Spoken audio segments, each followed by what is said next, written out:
Okay, so I just finished writing a book called So You Want to Be a Video Journalist. And obviously, if you want to be a video journalist, buy the book. You'll be able to buy it on the website and Amazon, because I'm tired of dealing with agents and publishers. Anyway, the whole point of the book is how to be a video journalist. Since everybody has a phone, everybody can be a video journalist. And I got to the last chapter, which is after you get finished with the lessons, I go, what do you do now? So this got me to thinking. As you may have heard the story the other day when I taught at NYU, I used to tell the students to quit their school, get the money back, buy a camera and a plane ticket. Because I said, I'll teach you how to do this and then get on a plane. So this comes to the get on the plane part. So what do you do after you have the skills and you want to be a video journalist? Well, what did I do? Well, what I did was I got on a plane and I ended up going to Gaza. You have to go to a war zone. You got to go to someplace interesting. You got to go to someplace where stuff is happening. But how did I end up there? This is actually a pretty good story. So actually, the first time I went to Gaza, because I've been several times, the first time I went to Gaza, I didn't intend to go to Gaza. I actually just went to Israel, like every schmuck from the 5 towns in Long Island, and they go, to Israel because that's what Jewish kids do. So I ended up in Israel, and I went to some stupid kibbutz, because that's also where Jewish kids end up. And let me tell you something, if you haven't picked grapefruits when it's 103 degrees, or gone to work in the chickens and picked up the chickens with 5 in this hand and 4 in this hand by the legs, you haven't lived, or you haven't understood what it was to be a slave in the pre-Civil War South. They give you a shack to live in, they give you a pair of shorts and a t-shirt, and you work for, it's a kind of slavery. So the kibbutz was not for me, believe me. So I got out of the kibbutz and I ended up working my way down to Dahab. In those days, the Israelis still had Sinai, and along the coast of Sinai, there was Nuweiba, and these were little beach kind of Bedouin villages, and they were really just sex and drug hangouts in the sun, and that's where I ended up in Dahab. Today, I understand there's hotels there. Then it looked like the set for Gilligan's Island. So I went to Dahab, and I was hanging out, and it was full of lots of German girls, beautiful German girls who felt guilty about the Holocaust and were working out their Nazi guilt, which was fine with me. Anyway, in the evenings, there wasn't a lot to do, so they built a fire. Everybody would sit around and have kind of these, university dorm bull sessions. And one of these sessions, we got into a discussion about Palestinians, because you're in Sinai, you're in Israel, and Palestinians come up. And of course, being like the Jew from New York, I might have been 22 years old, I said, Israel must live, Nazis, Holocaust, and all that kind of stuff. And, and that always got me by when I was in Cedarhurst, where the population was 99.9% Jewish. Everybody goes, you're right. But here I was in Gaza with a bunch of people I didn't know. And there was this one guy who was from the Peace Corps, and he was on R&R. He was in Malawi, and he was on R&R. And he turned to me and he said, your problem is that you never met a Palestinian in your life. And I said, well, that's correct. I haven't, And he said, you should go to Gaza. Well, all right. So, I had been captain of the Lawrence High School debate team, but I was stuck. And so with the whole group there, I said, okay, all right, I'll go to Gaza.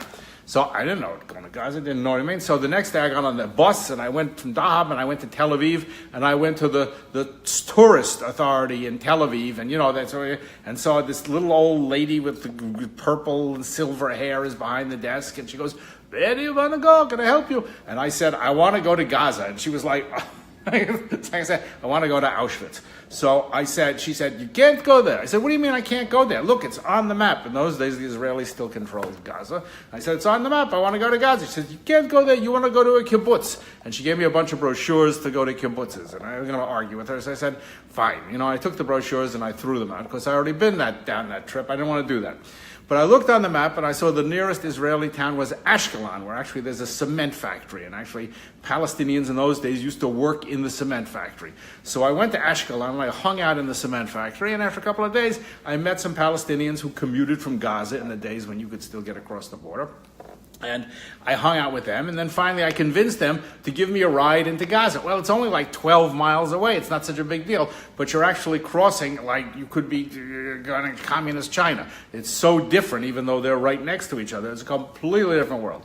So they drove me into Gaza, and then they dropped me off in the middle of Gaza City. So here I'm that schmuck walking around with a backpack, and believe me, there are no tourists who go to Gaza. And so I was the only one there, and then this Palestinian guy came out, he goes, "What are you doing here?" And I said, "I want to see Gaza." He goes, "Do you know people here?" I don't know anybody. So he says, he waves down, and some guy pulls up, and he says, "Get in the car." And all right, maybe they were kidnappers and maybe they were, early Al-Qaeda, but what was I going to do? I was going to say, no, I'm going to see my brother-in-law who lives up here on Muhammad Street. So I got in the car and they drove me off to this place called Modena House. And Modena House was the big house on top of the hill, and it was owned by the Shawa family and Aliyah Shawa. These were the old Palestinian nobility from way back, the oldest family in Gaza. And this old woman, like 90 years old, all dressed in black, a little tiny woman comes out, chain-smoking cigarettes. Her name was Aliyah Shawa. And she says, "What are you doing here?" So I told her what I was doing there. I said, "I want to see Gaza. I want to meet Palestinians." She thought I was out of my mind. So she said, "Come inside." So she gave me a room in the house. It was this giant, it's like the Munsters lived there. It was this giant old house. And there was this guy like Lurch the butler, and he was, he prepared lunch and meals and tea, and I was there for a week with her. She used to drill me all the time. "Why you want to come here? What are you doing?" And so finally at the end, after like 5 days, she said, "Okay, Rosenblum, you're a Jew, but I trust you." And then this car pulled up, and all these Palestinian guys got out, and I got in the car with them, and they drove me off to this family in Jabalia refugee camp. And I lived with this family for a month in Jabalia with my little video camera, shooting videos all the time. And that was how I got access that nobody else could get, because it takes time. If you want to do really good journalism, it takes time. Now, parenthetically, and the reason I like the VJ or Mojo thing, is that if I had gone and I had worked for CBS, and I worked for CBS years afterwards, the way CBS worked was, you get some big-ass name reporter who flies in, you stay at the Intercontinental or the Sheraton, you get an Israeli film crew, you drive down for an afternoon, you shoot some stuff, and you go home. You don't really learn anything, but by living there for a month, I really learned something. So to get back to the beginning of the story and this little book that I just finished writing, How to Be a Video Journalist, once you get the skill set down of how to shoot and how to edit, you've got to get on a plane, you got to get out of here. And then you have to go and live and experience something. You can't show up for an afternoon. That's the problem with most television news in America is these reporters show up for an afternoon, they go shoot a press conference, they shoot some B-roll, they write some crap, and then they're done.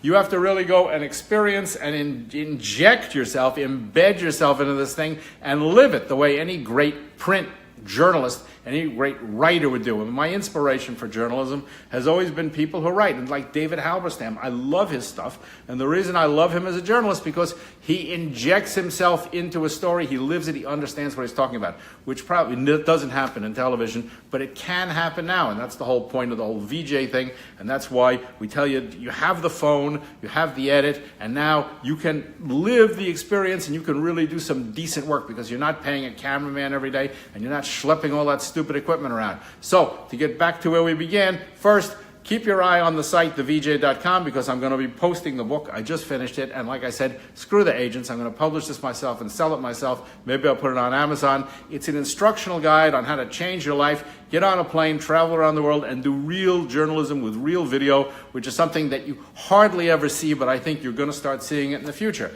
And if you want to go someplace cool, call me, and I'll give you Mrs. Shawa's address, and you too can go to Gaza. It's not that hard to do. I'll see you later. I hope you enjoyed that, and if you want to learn more and see more, come and see us at thevj.com. Is that right?